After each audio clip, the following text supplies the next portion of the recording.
Hey folks, welcome to CS28 Honors. Today is another lecture on ownership. For this lecture, we will review ownership, explore differencing, and explore how borrowing interact with data structures. First, let's review ownership. So each value in Rust has a variable called its owner. There can only be one owner at a time, and every time a value changes its owner is called a move. When a variable goes out of scope, the value is dropped. So there are two examples here. The example on the left here, you see that we declare a string W inside this scope with two curly braces here. That is a string from world. And we do something with W, we don't know. At the end of this scope, that is at this line here, W is dropped. You can no longer use it. The same thing for the variable S outside here, which is assigned the value string colon from the hello. It will outlive this scope because it belongs to the outer scope, that is a main function. But at the end of the main function, S is also dropped. On the right, we also see a string S that takes the value string colon from hello. And now we do a little assignment. Let y equals to x. Y now owns this string here, this string with a capital S here. And S no longer owns that value, so X now is invalid. As you can see here, we can only print out Y, we cannot really print out X. The compiler will not let us do that since X no longer owns anything. Now let's do a quick refresher on stack versus heap. What is a stack? So it's basically a segment of memory where the data the user creates are automatically based on it and also automatically freed when it is dropped. So the stack is direct access, tends to be a direct access. That means the programmers use a value on the stack directly, but its size is quite small and it may not fit really large vectors or strings. For the stack, to copy a value, most of the time we only need a shallow copy since we can just access the value directly. So only copy one layer up in direction, the first layer. That is the value itself. How about the heap? So for the heap, the user has to manually allocate the memory and free it. You may remember this from CS28. The heap is indirect access. You need a pointer on the stack. This pointer lives on the stack to access the heap value or the heap object. Think about how you implemented the string type in CS28. You created a character array on the heap and you have a string on the stack with a pointer pointing to that heap array. So that tends to be how the heap is used. You have a pointer on the stack that points to it, and then you access the value through the pointer. The benefit of heap is that you have a larger size, so you may accommodate really large vectors or strings. To copy something on the heap, though, you need a deep copy. That is, you need to copy two layers, the pointer on the stack and the heap value. Otherwise, you have two pointers pointing to the same heap object, which may cause data races or the other pointers may be used to change values without the others knowing. And here's another review on copy versus clone. The copy trait is automatically defined for all primitive types, such as integers, floats, booleans, characters. For the purpose of this class, copy is defined for any type requiring only a shallow copy. That is all primitive types.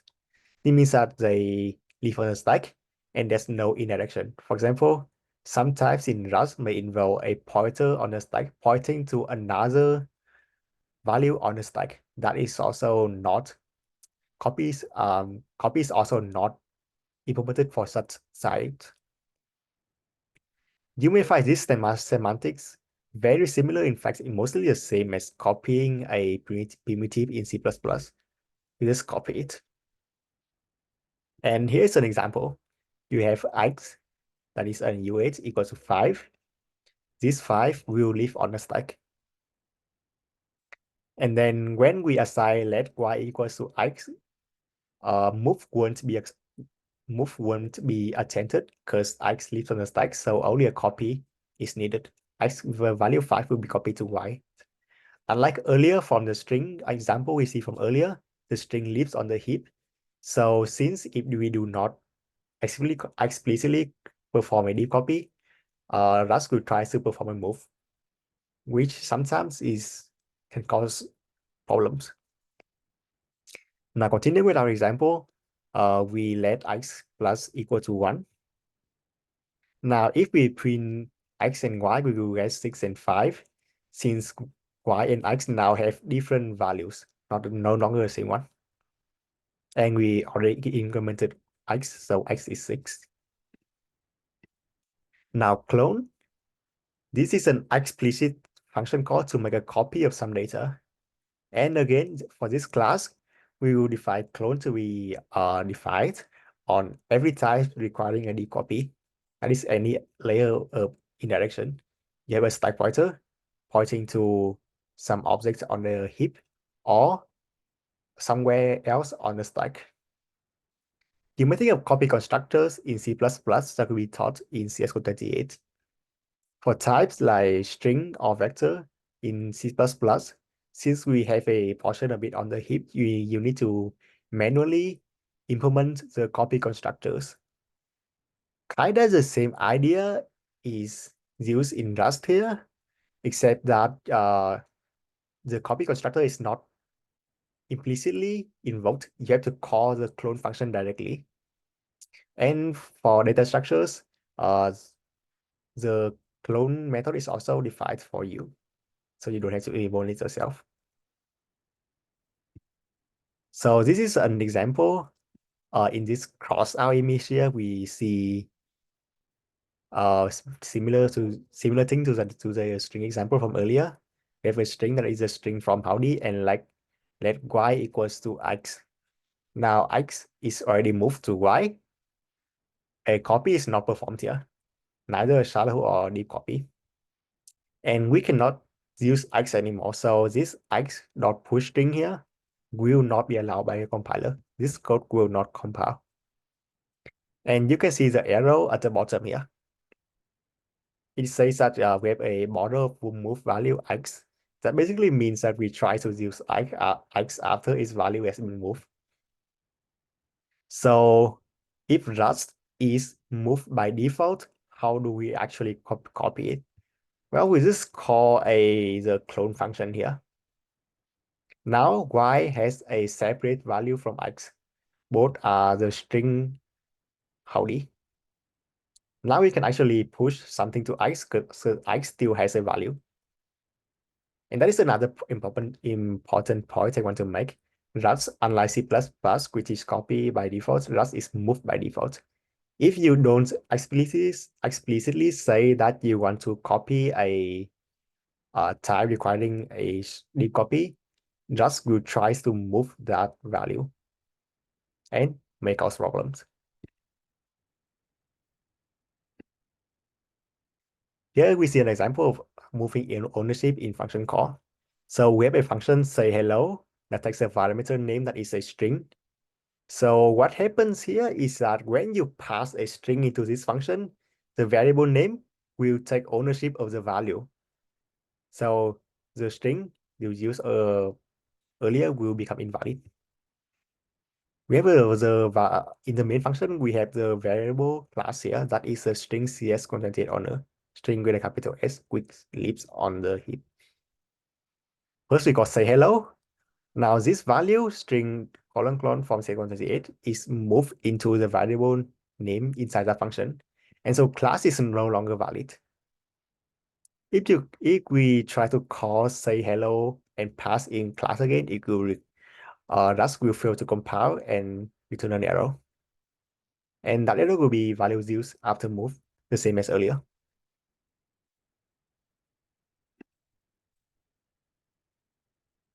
And now let's take a look at the reference. The reference is represented by an ampersand symbol. It allows you to essentially refer some value without taking ownership of it.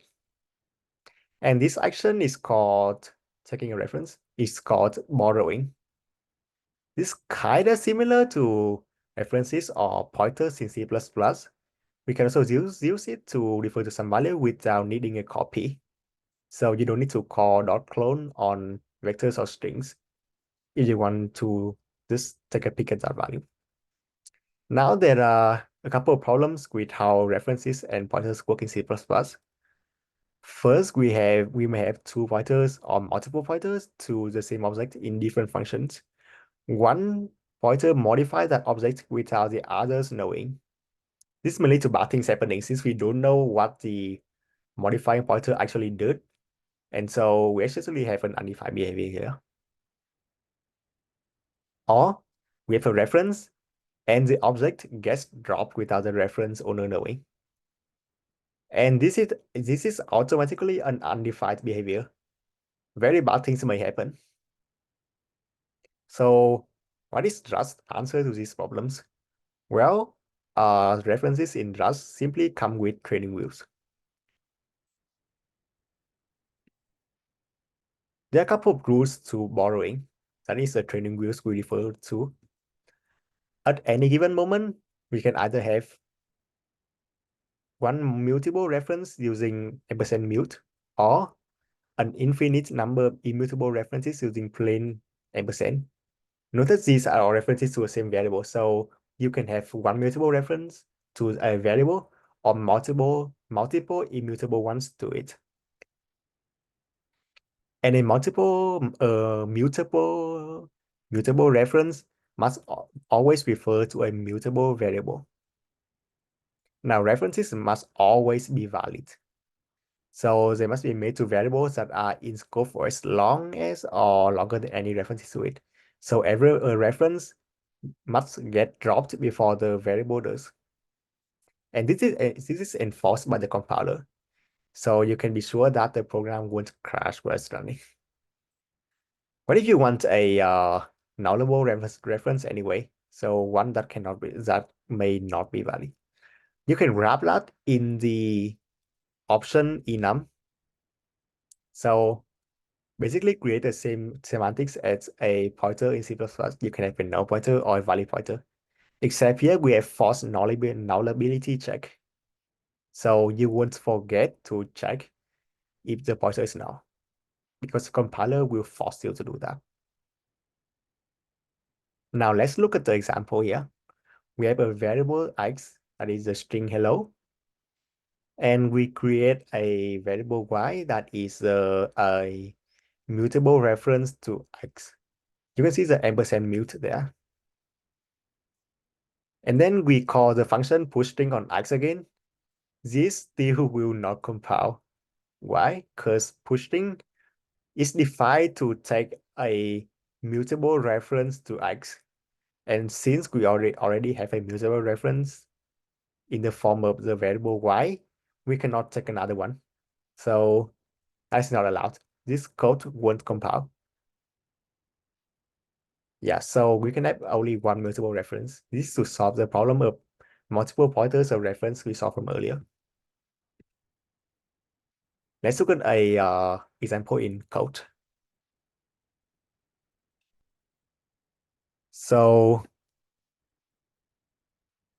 this is an example from earlier where we have a string class and we call this function say hello twice. What if we still want to call this function twice? We want to print it, we're going to say hello twice. Then we can just define another function. What should this thing take? Since we don't want to move the value in the variable class, we can just take a reference, specifically a reference to a string. And we also can just print like that.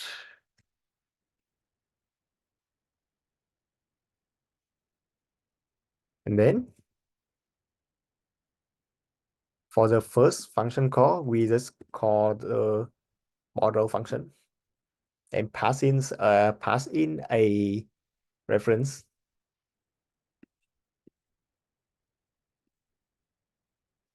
Now, what will this thing print out?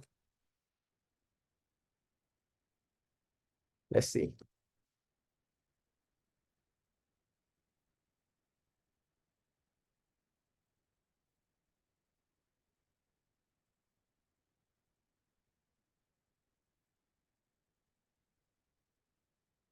So the first thing you see is that the code will compile because we only move the value in class once, and we no longer try to use it. And you can see that the both values will be printed. We see two print hello CS198 honors here. And fun thing about this is since we have multiple, we can have infinite number uh, uh immutable references. We can just call this model function indefinitely.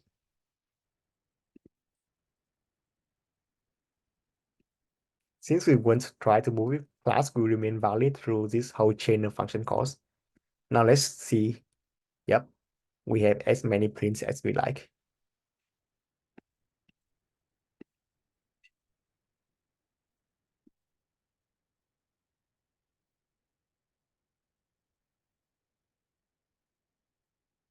Yeah, and this is basically what we saw from earlier. If you are stuck on Rust design to move a value, just use a borrow and a reference, and you should be good. Now, dereferencing. Much like pointers in C++, we can also dereference a reference in Rust to get to the value. And we also use a symbol star. Why do we need the dereferencing? For a mutable reference, dereferencing is used to mutate the value. This is by far the most common use of dereferencing. For an immutable reference, is not really that useful as trying to assign the value to a new variable will try to move, which is forbidden by the Rust compiler, or copy the value in the value that is behind the reference. So you should try to avoid dereferencing an immutable reference in most cases. Also note that this move or copy behavior applies to both types of references. But the reason immutable references are less useful is because they don't allow you to directly to mutate the value through the reference. So there's really very little use for it. So that's two examples here. And on the left, we have a variable x that is an unsigned integer of 8 bytes with bits and the value 5. And we also have a function add1 that takes a mutable reference to this type, and we increment it through a dereference. So the dereference here gets access to the value, and then we see it to mutate it by adding 1. And after we call the function add1 on x, note that we have to take a mutable reference here. If we try to print it, it will print 6, because this function add1 mutated x. For the example on the right, we have a function take name that takes a reference to a string.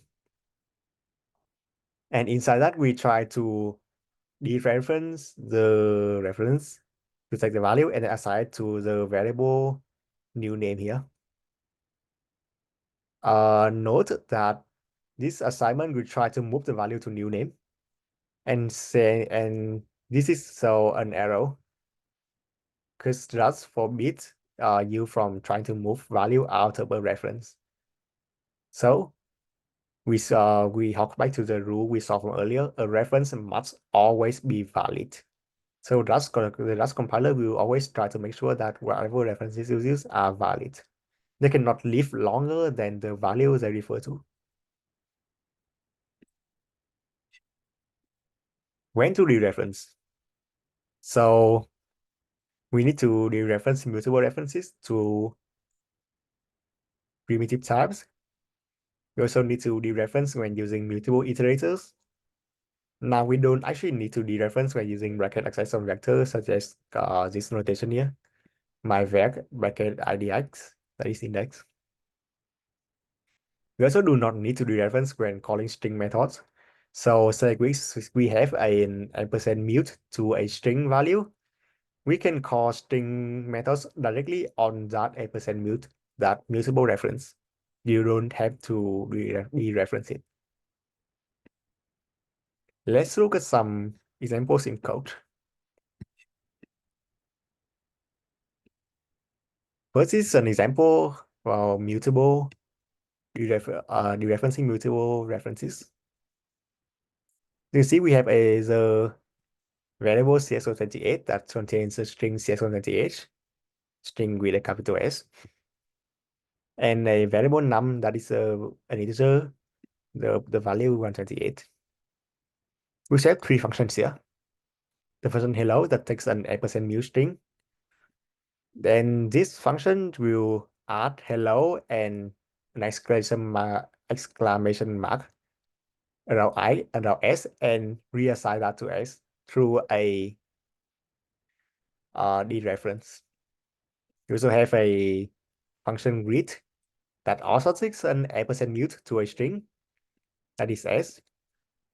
And here, notice that we can call this method directly on S because as we learned from earlier, you don't need to dereference strings when calling methods on them.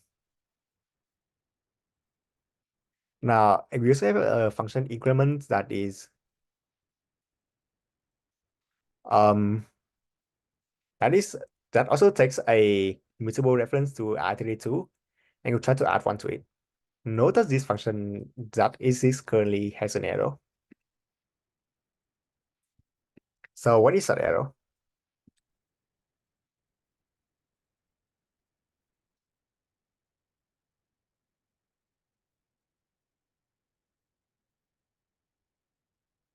Yeah, so as the compiler suggests here, which we need to dereference it to actually get to the value we want. So a dereference, and also I need to explain the logic of the main function here. We have these two variables here. First we call hello on CS128 and print out, see what happens. Then we call greet on CS128 and then print out. And then we call increment on num and then print num.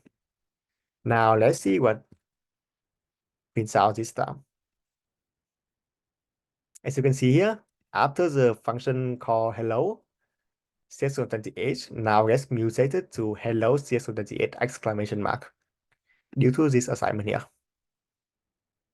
After this function greet, hello CS128 exclamation gets mutated to hello CS128 exclamation. It is nice to meet you because we are pushing this string into S inside the function greet. And then we also see a num after the mutation is 129 now because of this dereferencing and then assigning value. Also note that move or copy will only occur when you try to assign to a new variable if you have a mutable reference. Otherwise, you can just assign to the same variable. It's okay. And here's an example of dereferencing an immutable reference. So we also have the variable CS128 and num from before. Now we have this function text string that takes an S that is an ampersand string.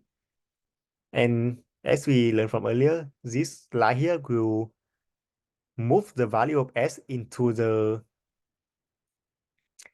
variable new S. The same thing for copy num here. Similar thing for copy num here, since this is a primitive type with copy defined. This dereference and assign will copy the value of x into new x. Now let's try printing it out and see what happens. All right, yeah. And now let's try to run it and see what happens. As you can see, the compiler is complaining here. It says that at line 11, this is line, we are trying to move because because the value when we dereference as type string, which does not implement copy. So this is forbidden.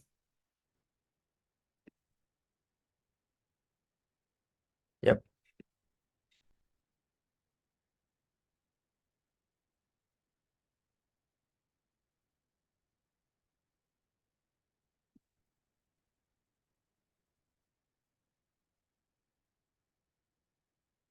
How does ownership work in data structures? Again, a value can only have one single owner. So what happens when we add a value into a vector, a vec, or any other data structures like a map, hash map, set, etc.? The vec now owns a value. And if we want to access the value from the vec, we need a reference. So for this example here, we have a string x, that is a string 128, and then a vector y of strings, where the first element is hello and the second element is CS. Now we push x into y. First we have a print line here, we try to print x. This will not compile. This is the first error we have since we are trying to use a borrowed value that is x.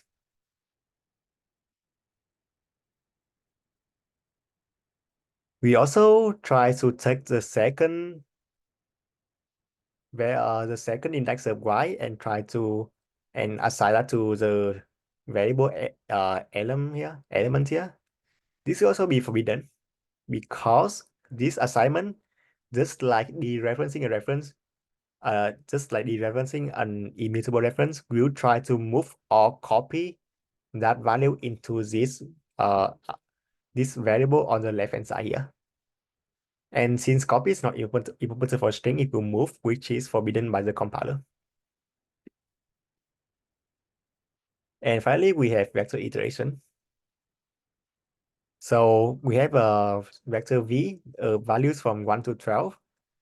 The first loop here, you can see that we can call the function itermute on the vector v to create a mutable iterator. This mutable iterator consists of mutable references. This element is a mutable reference. And what happens is that we can dereference element, and so we can dereference it to mutate the value behind the reference. Or if we don't need to do that, and we can just use indexing. Since we are assigning to the same variable here, we are taking the value of vi and assigning to vi. This code is also correct. And this code will also mutate v at index I. Let's look at that example in the code. So this is the code we saw from earlier. We have the vector v from 1 to 12. First, we try to mutate that by using iter underscore mute. And mutable, you can see the type annotation by the Rust Analyzer extension here. Mutable elem is an 8% mute. And so we can dereference that and then assign that to the value again and mutate it. And this is another way to mutate that, as you may be familiar with. You can just use the access the index directly using the bracket notation and just mutate through that. And after doing this, we then try to compute the total of the elements in V. Now let's try running that and see what happens.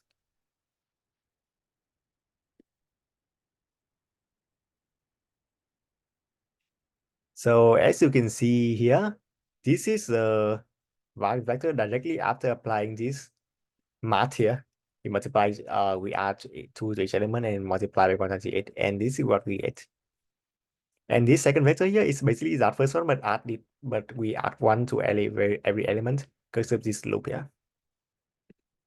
And the total is 13068. So that is the total of this vector, this final vector here.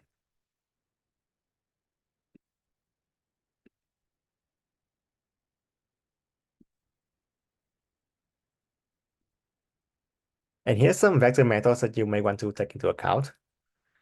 As you saw from the code, we have my vector bracket I. This takes ownership or a copy of a value at I. And punishes about. Note that again the take or the move the take ownership or move only applies to if we try to assign that to a new variable. If we assign that to my vector bracket I again, then it won't occur. On the condition that that my vector is actually mutable. And ampersand my vector bracket I, this creates an immutable reference to the value at I, and it panics it outbound. And what is outbound here? It means that basically we try to access index outside the bound of the vector. So if vector has length 10 in the outside, we try to access my vector bracket 10, it will panic and crash our program. And we say ampersand mute my vector bracket I, this like the one above, similar to the one above, then this one tries to mutably borrow the value at I, and again panics if outbound. Note that my underscore vector must be declared as mutable.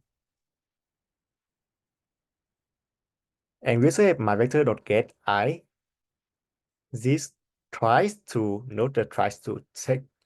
get an immutable reference to the value at I. And since it tries to instead of this checking directly equals panic. Instead, this one returns an option to an ampersand type familiar, because this is how we mentioned that we can create nullable references. So if the value of I is out of bound, the function will just return a none. If it's inbound, then it returns a sum containing a reference, an actual reference. And finally we have the function get mute that takes a mutable reference to value at I and also doesn't panic, and again returns an option. This option contains an ampersand mute to the type. And again, this requires my vector to be declared as mutable.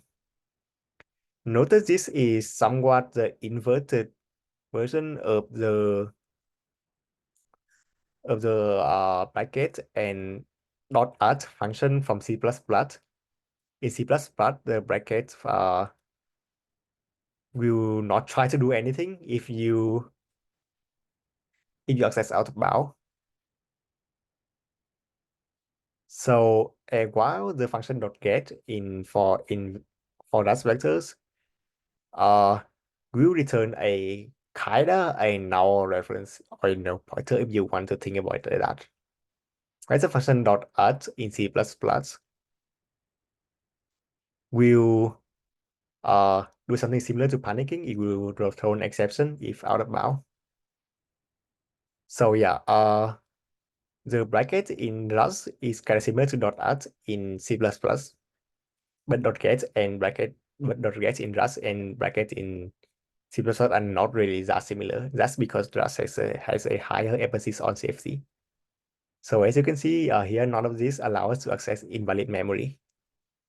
You either panic if outbound, or you get a variable with the value none for the option enum. And that's basically all based on borrowing and referencing.